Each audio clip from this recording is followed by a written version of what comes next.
ಆತ್ಮೀಯ ಬಂಧುಗಳು ಹೇಗಿದ್ದೀರಿ ಎಲ್ಲರೂ ಸ್ನೇಹಿತರೆ, ನೀವೆಲ್ಲ ಕೂಡ ನೋಡಿರ್ಬೋದು ನಮ್ಮ ಕನ್ನಡ ಸಿನಿಮಾದ ತುಂಬ ಫೇಮಸ್ ನಟಿಯಾಗಿದ್ದರು. ಹಿಂದೆ ನಲ್ಲ ಸಿನಿಮಾದಲ್ಲಿ ತುಂಬ ಫೇಮಸ್ ಆಗಿದ್ದರು. ಬಟ್ ಈ ನಟಿಗೆ ಹೆಸರು ಬಂದು ಮೂಲತಃ ಅವರೇ ನಿರ್ದೇಶಕರೇ ಸ್ವತಃ ಇಟ್ಟಿದ್ದಂತೂ ಸಂಗೀತ ಕೃಷ್ಣ ಅಂತಲೇ ಕೂಡ ಚೇಂಜ್ ಮಾಡ್ಕೊಂಡಿದ್ರು. ಬಟ್ ಇವರ ಹೆಸರೇ ಬೇರೆ ಹಿಂದೆ ಇತ್ತು, ಬೇರೆ ಒರಿಜಿನಲ್ ಹೆಸರು ಬೇರೆ ಇದೆ. ಆದರೆ ಈ ನಟಿಗೀಗ ದಾಂಪತ್ಯದಲ್ಲಿ ಬಿರುಕು ಕಾಣಿಸ್ಕೊಳ್ತಾ ಇದೆ ನೋಡಿ. ಕನ್ನಡದ ಖ್ಯಾತ ನಟಿಯ ದಾಂಪತ್ಯದಲ್ಲಿ ಬಿರುಕು ಇದೆ. ಪತಿಗೆ ವಿಚ್ಛೇದನ ನೀಡಲು ಮುಂದಾಗ್ತಾ ಇದ್ದಾರೆ ಸ್ಟಾರ್ ಹೀರೋಯಿನ್ ಅಂತ ಕೂಡ ಕೇಳಿಬರ್ತಾ ಇದೆ. ಬಟ್ ನೋಡಿ, ಸ್ಟಾರ್ ಹೀರೋಯಿನ್ಸು ಎಲ್ಲರೂ ಕೂಡ ಈ ರೀತಿ ಆಗ್ತಾ ಇರ್ತಕ್ಕಂಥದ್ದು ಆಲ್ಮೋಸ್ಟ್ ನಮ್ಮ ಕನ್ನಡದಲ್ಲಿ ನೋಡ್ತಾ ಇರ್ತೀರ. ಎಲ್ರಿಗೂ ಕಾಮನ್ನೇ ಇದ್ದೇ ಇರುತ್ತೆ. ಯಾವಾಗ ಡಿವೋರ್ಸ್ ಆಗ್ತಾ ಇರ್ತಾರೆ, ಮತ್ತೆ ಒಂದಾಗ್ತಾ ಇರ್ತಾರೆ, ನೀವೆಲ್ಲ ನೋಡ್ತಾ ಇರ್ಬೋದು. ಬಟ್ ಈ ಡಿವೋರ್ಸ್ ಯಾಕೆ ಆಗ್ತಾ ಇದೆ, ಇವ್ರ ಜೀವನದಲ್ಲಿ ಏನಾಗ್ತಾ ಇದೆ ಅನ್ನೋದನ್ನ ಇನ್ನೊಂದಷ್ಟು ಮಾಹಿತಿಯನ್ನು ತಿಳ್ಕೊಳ್ಳೋಣ. ಅದಕ್ಕೂ ಮೊದಲು ನಮ್ಮ ಚಾನಲ್ ಫಸ್ಟ್ ಟೈಮ್ ನೋಡ್ತಿದ್ದೆ, ದಯವಿಟ್ಟು ಸಬ್ಸ್ಕ್ರೈಬ್ ಮಾಡಿ ನೋಡಿ. ಸದಾ ನಿಮ್ಮ ಅವಕಾಶ ಬೆಂಬಲ ಹೀಗೇ ಇರಲಿ ಸ್ನೇಹಿತರೆ. ನಮ್ಮ ಫೇಸ್ಬುಕ್ ಪೇಜ್ ಕೂಡ ಫಾಲೋ ಮಾಡಿ ನೋಡಿ. ಇನ್ನೊಂದು ಏನಂತಂದರೆ, ಇತ್ತೀಚೆಗೆ ಮದುವೆ ವಿಚ್ಛೇದನ ಕಾಮನ್ ಅಂತಕ್ಕಂಥ ಇದ್ದೇ ಇದೆ, ಇಲ್ಲ ಅಂತಲ್ಲ. ಎಲ್ಲರ ಜೀವನದಲ್ಲೂ ಕಾಮನ್ ಆಗ್ತಾ ಇದೆ, ಕೆಲ ಬಡ ಬಗ್ಗರ ಜೀವನದಲ್ಲೂ ಕಾಮನ್ ಆಗ್ತಾ ಇದೆ. ಬರೀ ಸಿನಿಮಾ ಹೀರೋಯಿನ್ ಮಾತ್ರ ಅಲ್ಲ ನೋಡಿ. ಯಾರು ಯಾವಾಗ ಡಿವೋರ್ಸ್ ಘೋಷಣೆ ಮಾಡ್ತಾರೆ ಅಂತಕ್ಕಂಥದ್ದು ಊಹಿಸಲು ಆಗ್ತಾನೆ ಇಲ್ಲ. ಇದೀಗ ಒಂದು ಖ್ಯಾತ ನಟಿಯವರು ಕೂಡ ಈ ಹಾದಿಯಲ್ಲೇ ಬರ್ತಾ ಇದ್ದಾರೆ ಅಂತ ಕೂಡ ಅನ್ನಲಾಗ್ತಾ ಇದೆ ನೋಡಿ. ನಟಿ ಸಂಗೀತ ದಕ್ಷಿಣ ಭಾರತದ ಪ್ರೇಕ್ಷಕರಿಗೆ ಎಷ್ಟು ದೊಡ್ಡ ನಟಿ ಅಂತ ಕೂಡ ನೀವು ಗೊತ್ತಿರ್ಬೋದು. ನಮ್ಮ ದಕ್ಷಿಣ ಭಾರತದಲ್ಲೇ ನರ್ತಕಿ, ದೂರದರ್ಶನ ನಿರೂಪಕಿ ಅಂತ ಕೂಡ ಗುರುತಿಸ್ಕೊಂಡಿದ್ರು.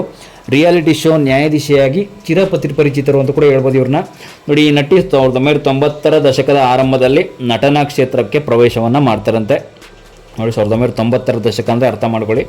ಸುದೀಪ್ ಸರ್ನ ಎಲ್ಲ ಪಿಕ್ಚರ್ ಬಂದಿತ್ತು 1990 ಹೆಚ್ಚು ಕಮ್ಮಿ 2004ರಲ್ಲಿ ಬಂದಿದ್ದು. 2004 2003ರಲ್ಲಿ ನಲ್ಲ ಪಿಕ್ಚರ್ ಬಂದಿದ್ದು ಆ ಟೈಮಲ್ಲಿ. ಬಟ್ ಇವ್ರಿಗೆ ಎಷ್ಟು ವಯಸ್ಸಿರ್ಬೋದು? ಹೆಚ್ಚು ಕಮ್ಮಿ ವಯಸ್ಸಂದರೆ ಇದ್ದೇ ಇರುತ್ತೆ. ಒಂದು 25ರಿಂದ 30-32 ವಯಸ್ಸು ಇದ್ದೇ ಇರುತ್ತೆ, ಇಲ್ಲ ಅಂತಲ್ಲ. ಅವರು ಚೆನ್ನೈನಲ್ಲಿ ಒಂದು ಹುಟ್ಟಿ ಬೆಳೆದ್ರು ಕೂಡ ಸಂಗೀತ ಅವರು ಮಲಯಾಳಂನಲ್ಲೇ ಜಾಸ್ತಿ ಪಾದಾರ್ಪಣೆ ಮಾಡಿದ್ರಂತೆ ಸಿನಿಮಾ ಇಂಡಸ್ಟ್ರಿಗೆ ನೋಡಿ. ಮೊದಲ ಚಿತ್ರ ಅಂತಂದರೆ ಅದು ಗಂಗೋತ್ರಿ ಅನ್ನೋ ಚಿತ್ರ ಅಂತ ಇವ್ರದ್ದು. ಆದರೆ ನಂತರ ಇವರು ಏನಂತಂದರೆ, ಆರಂಭದಲ್ಲಿ ಸಂಗೀತ ಅವ್ರಿಗೆ ಒಂದು ಆನ್ ಸ್ಕ್ರೀನ್ ಹೆಸರು ರಸಿಕಾ ಅಂತೆ ನೋಡಿ. ಈಗ ಬಂತು ಅವ್ರ ಹೆಸರು. ಮೊದಲ ಹೆಸರು ಆರಂಭದಲ್ಲಿ ಅವರಿಗೆ ರಸಿಕಾ ಅಂತ ಇತ್ತಂತೆ. ನಂತರ ಮಲಯಾಳಂನಲ್ಲಿ 2 ಚಿತ್ರಗಳನ್ನು ಮಾಡಿದ ನಂತರ ಸಂಗೀತ ಅವರಿಗೆ ವಿದೇಶಿ ಭಾಷೆಗಳನ್ನು ನಡೆಸಲು ಅವಕಾಶ ಸಿಗುತ್ತೆ ನೋಡಿ. ಮಲಯಾಳಂ ನಂತರ ಸಂಗೀತ ತೆಲುಗು, ಕನ್ನಡದಲ್ಲಿ ಚಿತ್ರಗಳನ್ನು ಮಾಡ್ತಾರೆ. ನಂತರ ಸಂಗೀತ ಅವರಿಗೆ ತಮ್ಮ ಮಾತೃಭಾಷೆಯಾದ ತಮಿಳಿನಲ್ಲಿ ನಡೆಸಲು ಅವಕಾಶ ಸಿಗುತ್ತೆ.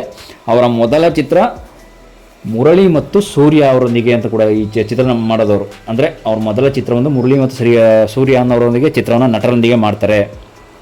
ಆದರೆ ಇತ್ತೀಚೆಗಂತೂ ಸೋಷಿಯಲ್ ಮೀಡಿಯಾದಲ್ಲಿ ವೈರಲ್ ಆಗ್ತಾ ಇರ್ತಕ್ಕಂಥ ಸುದ್ದಿ ಅಂದರೆ, ಸಾಮಾಜಿಕ ಜಾಲತಾಣಗಳಲ್ಲಿ ಸಕ್ರಿಯವಾಗಿರುವ ಸಂಗೀತ ಪ್ರಸ್ತುತ ದಕ್ಷಿಣ ಭಾರತದ ಪ್ರೇಕ್ಷಕರಲ್ಲಿ ಚರ್ಚೆಯ ಆಗ್ತಿದ್ದಾರೆ ಅಂತ ಹೇಳ್ಬೋದು. ಏನಂತಂದರೆ, ಇದಕ್ಕೆ ಕಾರಣ ನಟಿ ತಮ್ಮ ಇನ್ಸ್ಟಾಗ್ರಾಮ್ ಪ್ರೊಫೈಲ್ನಲ್ಲೇ ಕೂಡ ಅವರ ಹೆಸರನ್ನು ಬದಲಾಯಿಸ್ಕೊಳ್ತಾ ಇರ್ತಾರೆ ಪದೇ ಅಂತ ಕೂಡ ಕೇಳಿ ಬರ್ತಾ ಇದೆ. ಹಿಂದೆ ಅವರು ತಮ್ಮ ಇದೇ ಪತಿ ಕಿಶನ್ ಹೆಸರನ್ನು ಕೂಡ ಈ ಸಂಗೀತ ಎಂಬ ತಮ್ಮ ಹೆಸರಿನೊಂದಿಗೆ ಕೂಡ ಸೇರಿಸ್ಕೊಂಡಿದ್ರಂತೆ. ಆದರೆ ಇತ್ತೀಚೆಗೆ ಅವರು ಅದನ್ನು ತೆಗೆದುಹಾಕಿ ತಮ್ಮ ಅಧಿಕೃತ ಹೆಸರನ್ನು ಕೂಡ ಸಂಗೀತ ಶಾಂತಾರಾಮ್ ಅಂತ ಕೂಡ ಬದಲಾಯಿಸ್ಕೊಂಡ್ರು ಅಂತ ಕೂಡ ಹೇಳಲಾಗುತ್ತೆ.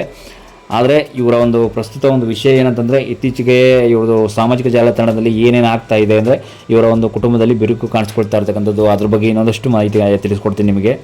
ಏನಂದ್ರೆ ನೋಡಿ, ತಮ್ಮ ಒಂದು ಸಿನಿಮಾ ಜೀವನ ಹೇಗೆ ನಡೀತಾ ಇದೆ ಅನ್ನೋ ಗೊತ್ತದ್ದು, ಅದು ಕೂಡ ಅವ್ರಿಗೆ ಗೊತ್ತಿದೆ, ಇಲ್ಲ ಅಂತಲ್ಲ. ಆದರೆ ನೋಡಿ, ಸಿನಿಮಾ ಜೀವನ ಮತ್ತು ಹಸ್ಬೆಂಡ್ ಇಬ್ಬರು ಕೂಡ ಅಡ್ಜಸ್ಟ್ ಮಾಡ್ಕೊಂಡು ಹೋಗಬೇಕು, ಇಲ್ಲ ಅಂತಲ್ಲ. ನೋಡಿ, ಇಂದು ಅಭಿಮಾನಿಗಳು ಏನು ಹೇಳ್ತಾ ಇದ್ದಾರೆ ಅಂದರೆ, ಅಭಿಮಾನಿಗಳು ಇಬ್ಬರು ಬೇರೆ ಆಗಲಿದ್ದಾರೆ ಅಂತಕ್ಕಂಥದ್ದು ಒಂದು ಆಶ್ಚರ್ಯ ಪಡುವಂತೆ ಮಾಡಿತಂತೆ. ಚರ್ಚೆಗಳು ತೀವ್ರಗೊಳ್ತಿದ್ದಂತೆ ಇಬ್ಬರು ತಮ್ಮ ವಿಚ್ಛೇದನವನ್ನು ಘೋಷಿಸ್ತಾರಂತೆ. ಸಂಗೀತ ಮತ್ತು ಕ್ರಿಶನ್ ವಿಷಯದಲ್ಲೂ ಕೂಡ ಅದೇ ಆಗುತ್ತೆ ಅಂತ ಕೂಡ ಅಭಿಮಾನಿಗಳು ಚಿಂತಕರಾಗಿದ್ದಾರೆ ಅಂತ ಕೂಡ ಹೇಳ್ತಾ ಇರ್ತಕ್ಕಂಥದ್ದು ನೋಡಿ. ಸಂಗೀತ ಸಾಮಾಜಿಕ ಮಾಧ್ಯಮದಲ್ಲಿ ಹೆಸರು ಬದಲಾವಣೆಯು ರೆಡ್ಡಿಟನ್ ಅಲ್ಲೇ ಒಂದು ಚರ್ಚೆಯ ವಿಷಯ ಆಗ್ತಾ ಇದೆ ಅಂತ ಕೂಡ ಹೇಳಿದ್ದು. ಬಟ್ ನೋಡಿ, ಕೃಷ್ಣ ಮೃಣಾಲಿನಿ ಅವರು ರವಿ ಅವರಿಗೆ ಒಂದು ಆಪ್ತರಿದ್ದಾರೆ ಅಂತ ಹೇಳ್ಬೋದು. ಅದ್ರ ಬಗ್ಗೆ ಒಂದು ಗಾಸಿಪ್ ಚರ್ಚೆಗಳು ಈಗ ಆಡ್ತಾ ಇದೆಯಂತೆ. ಕೆಲವರು ರೆಡ್ಡಿಟ್ನಲ್ಲಿ ಕೂಡ ಬಂದಿದ್ದಾರಂತೆ. ಕ್ರಿಶ್ ಅಲಿಯಾಸ್ ವಿಜಯ್ ಬಾಲಕೃಷ್ಣ ದಕ್ಷಿಣ ಭಾರತದ ಪ್ರಸಿದ್ಧ ಹಿನ್ನೆಲೆ ಗಾಯಕಿ. ಇಬ್ಬರಿಗೂ ಒಬ್ಬರು ಮಗಳಿದ್ದಾಳೆ. ಅವರು 47 ವರ್ಷದ ಕ್ರಿಶ್ ತಿರುಪತಿಪಳ್ಳಿಯ ಮೂಲದವರು ಅಂತ ಕೂಡ ಹೇಳಲಾಗ್ತಾಯಿದೆ. ಬಟ್ ಆದರೆ ಇವರ ಒಂದು ಜೀವನದಲ್ಲಿ ಯಾಕೆ ಹೀಗೆ ದಾಂಪತ್ಯ ಜೀವನದಲ್ಲಿ ಬಿರುಕನ್ನು ಕಾಣಿಸ್ಕೊತಾ ಇದೆ ಅಂತಂದರೆ ನೋಡಿ, ಸಿನಿಮಾ ಜೀವನ ಅಂತಕ್ಕಂಥದ್ದು ಒಬ್ರಿಗೊಬ್ರು ಅಂಡರ್ಸ್ಟ್ಯಾಂಡಿಂಗ್ ಮಾಡ್ಕೋಬೇಕು. ಜೀವನ ಹೇಗಿದೆ, ಸಿನಿಮಾ ಜೀವನದಲ್ಲಿ ಹೇಗೆ ನಡೀತಾ ಇದೆ, ಇದೆಲ್ಲ ಅರ್ಥ ಮಾಡಿಕೊಂಡ್ರೆ ಸಿನಿಮಾ ಅಂತಲ್ಲ, ಒಬ್ರಿಗೊಬ್ರು ಅರ್ಥ ಮಾಡಿಕೊಂಡ್ರೆ ಮಾತ್ರ ಅದು ಜೀವನ ಸಾಧ್ಯ ಆಗುತ್ತೆ. ಡಿವೋರ್ಸ್ ಅಂತಕ್ಕಂಥದ್ದು ಯಾಕೆ ಆಗ್ತಾ ಇದೆ ಅಂತಕ್ಕಂಥದ್ದು ಇನ್ನೂ ಕೂಡ ಯಾವ ವಿಚಾರಕ್ಕೆ ಕಾರಣ ಆಗ್ತಾಯಿದೆ ಎಲ್ಲೂ ಸೋಷಿಯಲ್ ಮೀಡಿಯಾದಲ್ಲಿ ಕಂಡು ಬರ್ತಾ ಇಲ್ಲ. ಬಟ್ ಈಗ ಸ್ವಲ್ಪ ಚರ್ಚೆ ಆಗಿದ್ದು ಮಾತ್ರ ಸೋಷಿಯಲ್ ಮೀಡಿಯಾದಲ್ಲಿ ಡಿವೋರ್ಸ್ ಆಗ್ತಾ ಇದ್ದಾರೆ. ಗಂಡ ಹೆಂಡತಿ ದಾಂಪತ್ಯದಲ್ಲಿ ಬಿರುಕು, ಈಗ ಅಂದರೆ ದಾಂಪತ್ಯ ಅನ್ನೋದಕ್ಕಿಂತ ಅವ್ರ ಸಂಸಾರದಲ್ಲಿ ಈಗ ಬಿರುಕು ಕಾಣಿಸ್ಕೊಂಡಿದೆ. ಈಗ ನೆಕ್ಸ್ಟ್ ಮುಂದಿನ ಹೆಜ್ಜೆ ಅಂತಂದರೆ ಅವ್ರಿಗೆ ಸಿನಿಮಾ ಜೀವನ ಅಂತ ಬಂದಾಗ ಸಿನಿಮಾದಲ್ಲಿ ಅವರು ಹೇಗಿರಬೇಕೋ ಅದೇ ರೀತಿ ನಡ್ಸ್ಕೊಂಡು ಹೋಗಬೇಕಾಗುತ್ತೆ. ಇಲ್ಲಾಂದರೆ ಡಿವೋರ್ಸ್ ಪಡ್ಕೋತೀನಿ ಅಂತಂದರೆ ಡಿವೋರ್ಸ್ ಪಡ್ಕೊಳ್ಳೇಬೇಕಾಗುತ್ತೆ ಅಂತ ಕೂಡ ಹೇಳ್ಬೋದು. ಆದರೆ ಏನಂತಂದರೆ ಈಗ ತಮಿಳು ಚಿತ್ರರಂಗದಲ್ಲಿ ಇವರು ಕೂಡ ತುಂಬ ಫೇಮಸ್ ನಟಿಯಾಗಿರೋದ್ರಿಂದ ತುಂಬ ಹಲವಾರು ಬಾರಿ ಇವರು ಚರ್ಚೆಗಳು ತುಂಬ ನಟಿ ಬಗ್ಗೆ ಹೇಳ್ಕೊತಾ ಇದ್ದಾರೆ. ಯಾಕೆಂತಂದರೆ ತಳಪತಿ ವಿಜಯ್ ಅವರು ಕೂಡ ಇವ್ರನ್ನೂ ಕೂಡ ಏನಾದರೂ ಅಕಸ್ಮಾತು ರಾಜಕಾರಣಿಗಳು ಮಾಡ್ತಾರಾ, ಇವ್ರನ್ನ ರಾಜಕಾರಣಕ್ಕೆ ತರ್ತಾರ ಅಂತಕ್ಕಂಥದ್ದು ಎಷ್ಟೋ ಅಭಿಮಾನಿಗಳ ಒಂದು ಅಭಿಪ್ರಾಯ. ಅಂದರೆ ಎಷ್ಟೋ ಅಭಿಮಾನಿಗಳು ಕೂಡ ಈಗ ಸೋಷಿಯಲ್ ಮೀಡಿಯಾದಲ್ಲಿ ಹಾಕೊಂಡಿರ್ತಕ್ಕಂಥದ್ದು ಇವರ ದಾಂಪತ್ಯ ಚೆನ್ನಾಗಿ ನಡೀತಾ ಇಲ್ಲ, ಒಂದು ಜೀವನ ಚೆನ್ನಾಗಿ ನಡೀತಾ ಇಲ್ಲ.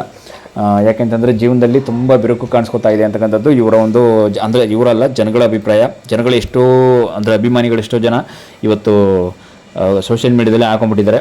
ಇವ್ರ ಜೀವನದಲ್ಲಿ ಇಷ್ಟೊಂದು ಬಿರುಕು ಕಾಣ್ತಾ ಇದೆ, ಯಾಕೆ ಏನು ಅಂತ ಕೂಡ ಗೊತ್ತಾಗ್ತಾ ಇಲ್ಲ, ಒಂದು ಕಾರಣ ಕೂಡ ಗೊತ್ತಾಗ್ತಾ ಇಲ್ಲ. ಯಾಕೆಂದರೆ ಗಂಡ ಹೆಂಡತಿ ಜೀವನ ಚೆನ್ನಾಗಿಲ್ವಂತೆ ಅಂತ ಕೂಡ ಎಷ್ಟೋ ಜನ ಇವತ್ತು ಸೋಷಿಯಲ್ ಮೀಡಿಯಾದಲ್ಲಿ ಕೆಲವು ಯೂಟ್ಯೂಬರ್ಸ್ಗಳು ಕೂಡ ಹಾಕಿರೋದನ್ನ ನಾನು ಗಮನಿಸ್ಬೋದು. ಯಾಕೆಂದರೆ ದಯವಿಟ್ಟು ಈ ಥರ ವೀಡಿಯೋಗಳು ನೆಕ್ಸ್ಟು ಇನ್ನೊಂದಷ್ಟು ಮಾಹಿತಿಯನ್ನು ತಿಳಿಸ್ಕೊಡೋಕೆ ನಾನು ಟ್ರೈ ಮಾಡ್ತೀನಿ. ಯಾಕೆಂದರೆ ಸದ್ಯಕ್ಕಂತೂ ಈ ಮಾಹಿತಿ ಅಂತೂ ಸರಿಯಾಗಿ ನನಗೆ ಡೀಟೇಲ್ಸ್ ಸಿಕ್ಕಿಲ್ಲ, ಯಾಕೆ ಜೀವನದಲ್ಲಿ ದಾಂಪತ್ಯದಲ್ಲಿ ಬಿರುಕಾಯಿತು, ಏನಾಯಿತು ಅಂತ ಕೂಡ ಸದ್ಯಕ್ಕೆ ಸಿಗ್ತಾ ಇಲ್ಲ.